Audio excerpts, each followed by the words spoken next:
I'm going to predict something right now. The first question from the comments is, Mike, why are you wearing that hat? The answer is, I haven't taken a shower yet today, so just get off my back. Hey everyone, how's it going? My name's eMBeaR. Welcome to the long overdue video, something that I've been wanting to do for quite some time, and you guys have actually been asking me about it constantly, you know, like what do I use, what's my stuff? So I decided I would finally give you guys the room tour, the office tour, my setup tour, everything I use on a daily basis for making YouTube videos. And now you guys get to see my addiction, my huge addiction to just throwing money back into this thing. I'm a huge gearhead. I like to just, it's fun, it's toys. It's my toys as an adult. I love cameras, I love audio equipment, I love to improve things. And with that being said, you don't need the stuff to do YouTube. You can do much more basic things, have a much more basic setup than I do. And also a lot of the stuff took me a lot of time to get to accrue over the years that I've been doing this. So I mean, I did not have all this stuff right away. In fact, I've upgraded, I've sold things, I've switched out things and stuff like that. So just letting you know, don't go out and buy all this stuff all at once, unless you're rich. I mean, if you're rich, then do whatever you want. But if you're a normal person with normal income, I'll give you some suggestions, but don't spend thousands of dollars right when you start a YouTube channel. See if you even like it first, okay? That's point number one. And also, this is kind of an informational video for you guys because it took me a lot of time to figure out what I liked the best and how I liked it configured. So you guys can skip the whole research and development process and use me as your guinea pig so that you can benefit with the extra time you'll have, because I have spent way too much time just researching things. So, woo-wee. So I'm probably gonna start with like my shelving and then like back behind me. And then eventually I'll go to my computer area. And by the way, this office, it's about a year young or something like that, but it's so nice. Not even just physically, just because of the amount of space that I can get, but also just mentally to be able to have a separate room for YouTube and stuff like that, as opposed to just having it in the living room or something like that, because A, it gets in the way, but B, also, I just always feel like I'm there. So it's nice to be able to like physically remove myself from the room in order to feel like I'm not working anymore, even though I still constantly do feel like I'm working, like all the time. Let's run you guys down through my office, shall we? I'll go through the front door. I'll do it like a MTV crib style. Hold on, this'll be weird. Oh, hey, wow, didn't expect you there. Come on in to my crib and see what it's like on the other side of this door. Probably a bad idea. I'm not gonna do that. I will start over here first and I'll work our way around. I'll be quick about it, concise. I don't wanna just throw too much information at you guys. So, over here, we got my shelf. This is where I keep all my, well, I got some bits right here. As you can see, my glasses, I wear those sometimes. We have Xbox controllers, a little doohickey thing, I don't know. This is honestly almost like just like a junk shelf. Like, I don't know what to do with it, so I just put it there for a sec. And then I'm just like, I'll deal with it later. And then later never comes. So yeah, like here you got some extra microphones. Like I have a whole bunch of microphones. This is my AT4040. I used this for a long time, but I noticed that it picked up a lot of room noise. So I decided to do other mics, which I'll get into in a second. I have some extra mice peripherals. I have some audio recorders, stuff like that. An extra hard drive, I guess. I don't know, it's just a bunch of stuff that I just don't really think about that's over there. Got my window, so I feel like I can be connected to the outdoors and not just be inside all day, disconnected from the world. And then you have these curtains, they're blackout curtains, super nice. It makes it so it blocks out all the light, so I can control the lighting in here and have it not just vary in colors and brightness levels and stuff like that.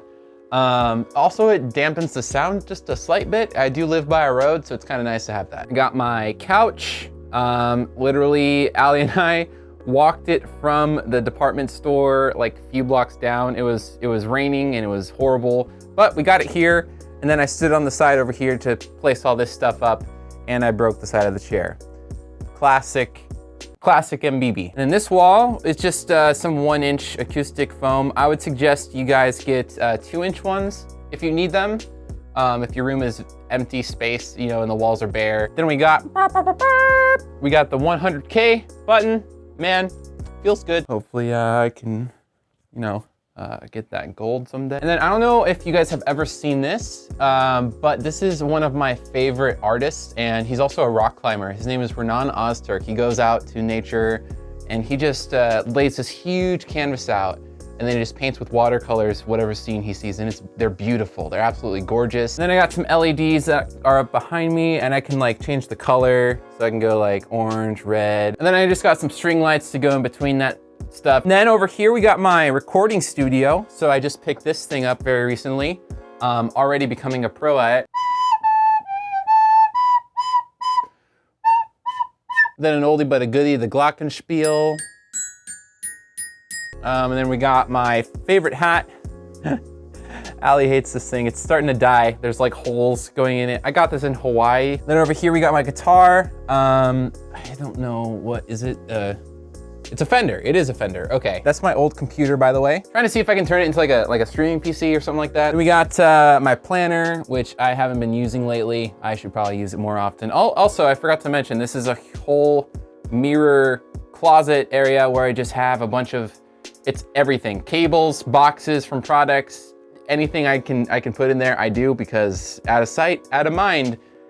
You guys might have seen this during one of the Cuphead episodes when I had Dan in here, but I have two setups. So right now I'm using this microphone over here. This was the one that was over there though.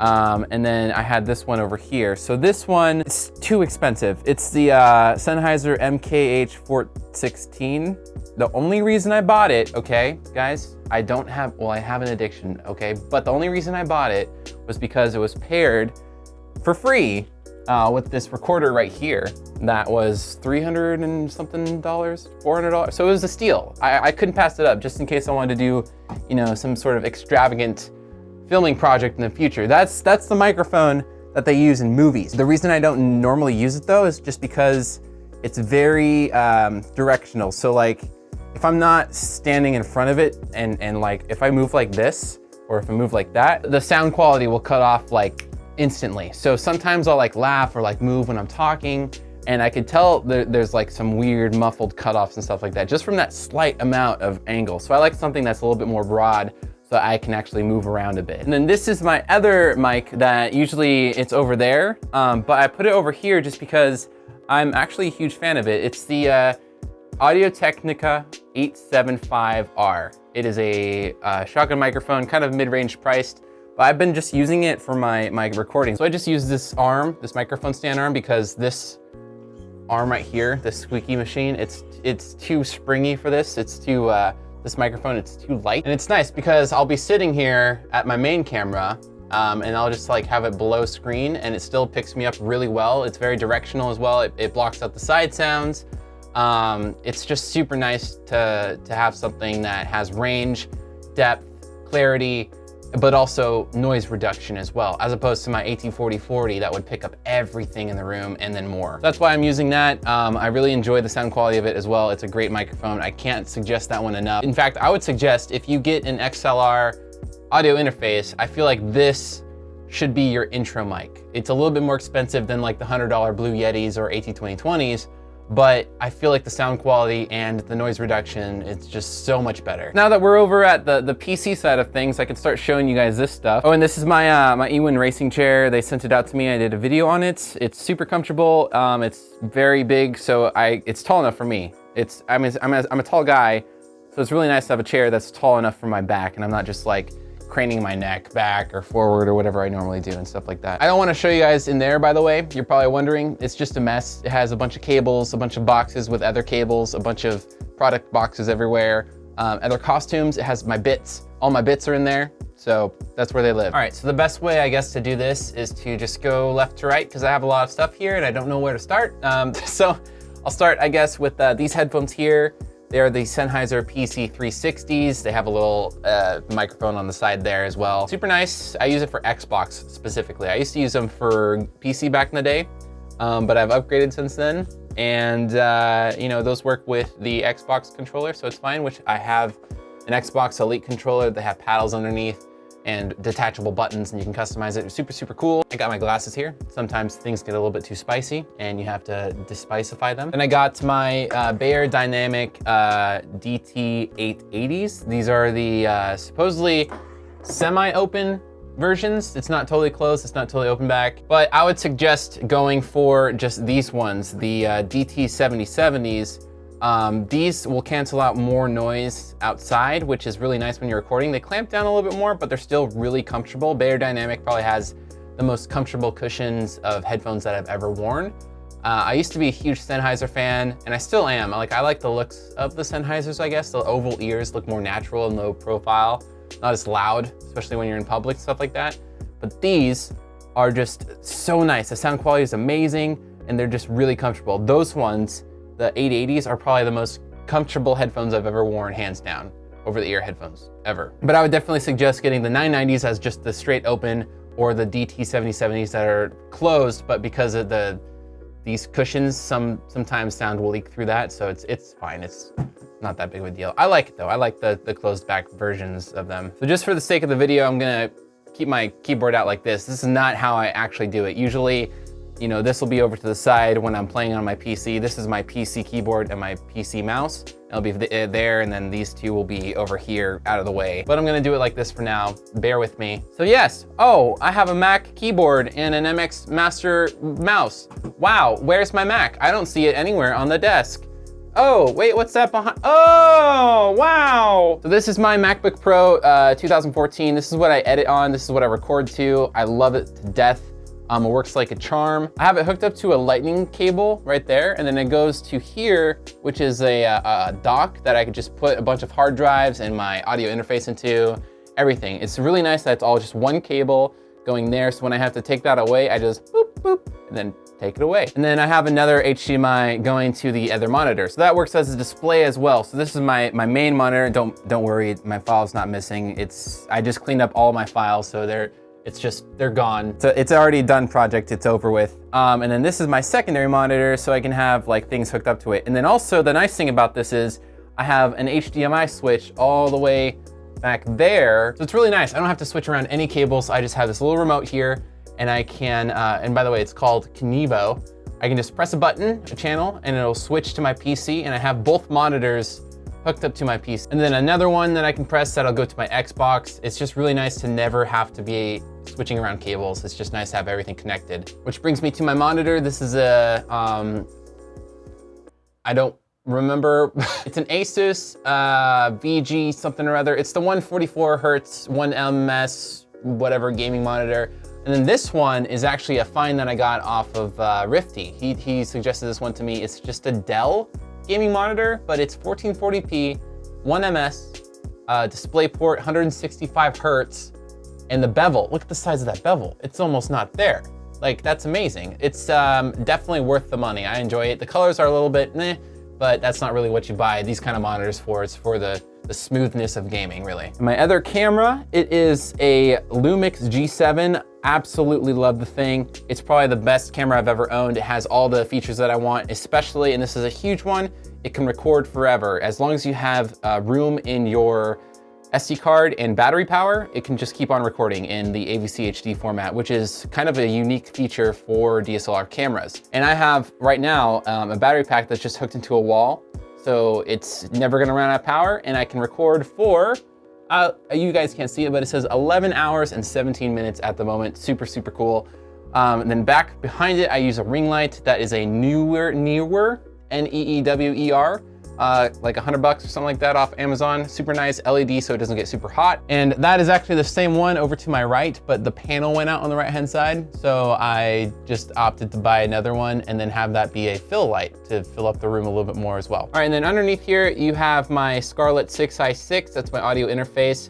I use that because I have that connected to my MacBook. I have my PC connected into the back, and it's really nice because then I can keep all of my channels separate when I'm recording, so that I can have, you know, one channel be my microphone, one channel be my game audio, and then another channel being my chat audio through my Mac. It's really nice to just be able to keep things separate. If someone's yelling for too long, I can just cut them out entirely. Or if something happens in the game that I wanted to isolate and make into an effect or something like that, I can do that as well. It's just super nice to have that kind of malleable option when I'm editing. And then over here you have my other microphone that I usually use in streams now, but I really enjoy it. Sorry, don't mind all the fuzz, that's just always on there. It's the Shure SM7B.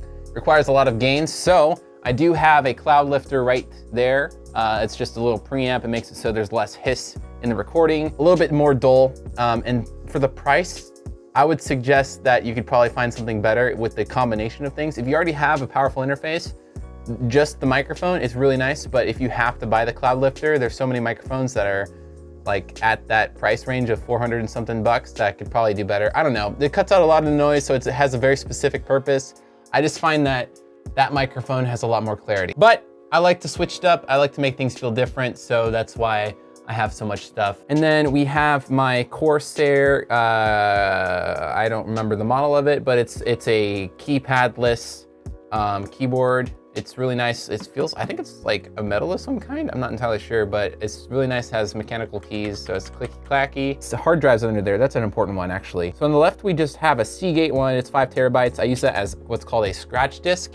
And that just means that it's all my like temporary files, all my render files and stuff like that while I'm editing. And then we have my IC RAID, which is really, really nice. I really suggest any YouTuber out there to get these. It is a system to where any recording that I have, it will be doubled. So it's copied automatically. So whenever I end a recording and save it, whenever I do audio recording and save it, or back up my camera files onto my Mac, it'll automatically make 2 copies of those on 2 separate hard drives that are both in there, so that I will have redundancy and I won't lose stuff if something happens to a hard drive and it fails. It's just extremely nice to have that kind of peace of mind and not worry about, oh, am I gonna lose something if I don't edit it right away and stuff like that. It's just really, really nice to have. Definitely worth the cost just for that extra security. And then over here, we have one of my newest favorite toys that I use during streams. It is the, if it'll freaking focus, it's the Stream Deck by Elgato. Super, super into it. Any of these buttons, I can just change the scenes in OBS automatically, and it'll, it's magic. It works like a charm. It does it instantly. You can customize them a lot. And then this is just my stock lens that came with the G7. Right now I'm using the 1.7 aperture 20 mil, but it's really nice, has a really nice depth of field effect that can make everything behind me look all smooth and stuff. And then we got something that we won't talk about. And over here is my mixer. I've had this thing for a long time. This was actually what I had before an audio interface. It's just a Yamaha MG102C, super old. It's all analog, but it's really nice to have during stream because there's EQ knobs, there's compression, and I can control, like right here, this is where my PC audio goes through. I can control like how loud it is on the fly without having to like minimize or go into my software programs.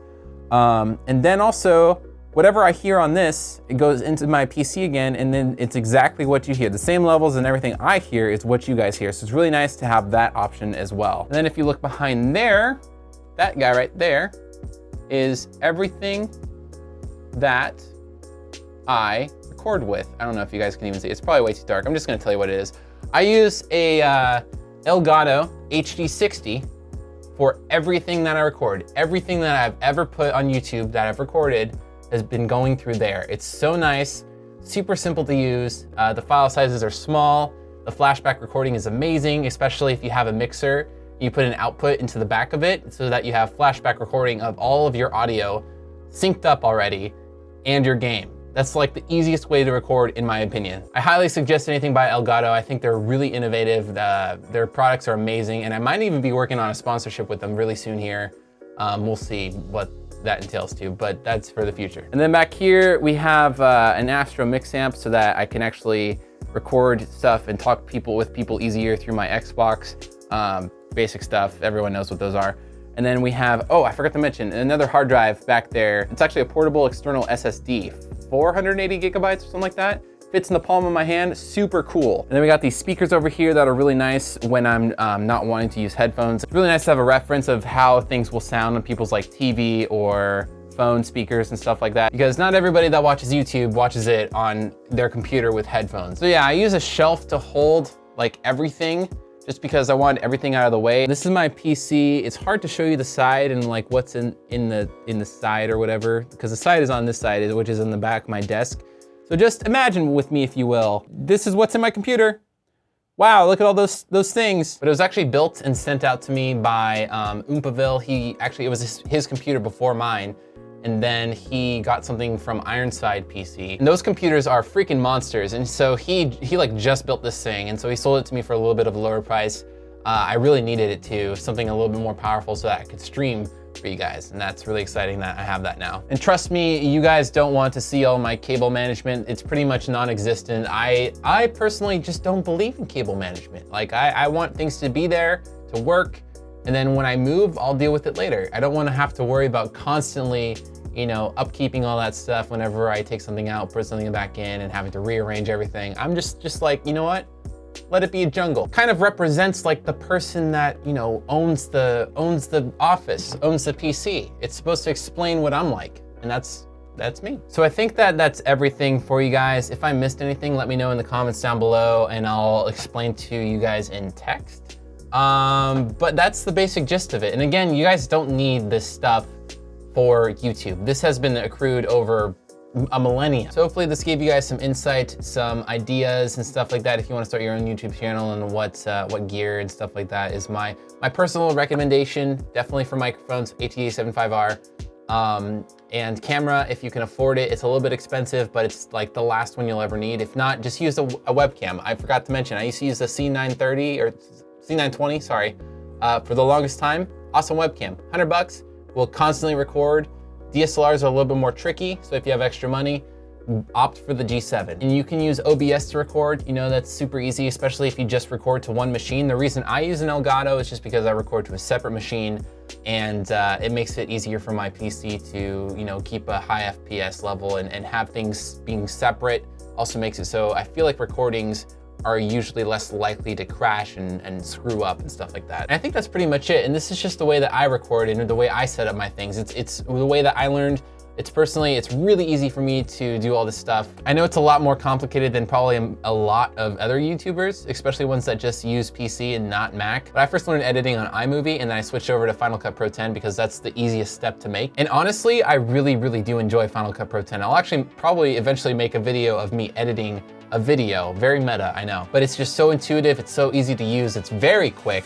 And I don't know, I just really enjoy it. But that'll be for another video. If you guys enjoyed, leave me a like and a comment down below. Let me know if I missed anything, by the way. I don't think I did, but I could be wrong. If you guys haven't already, be sure to subscribe for more videos like this one and more in the future. I will see you in the next one, and remember to keep having fun. Bye-bye.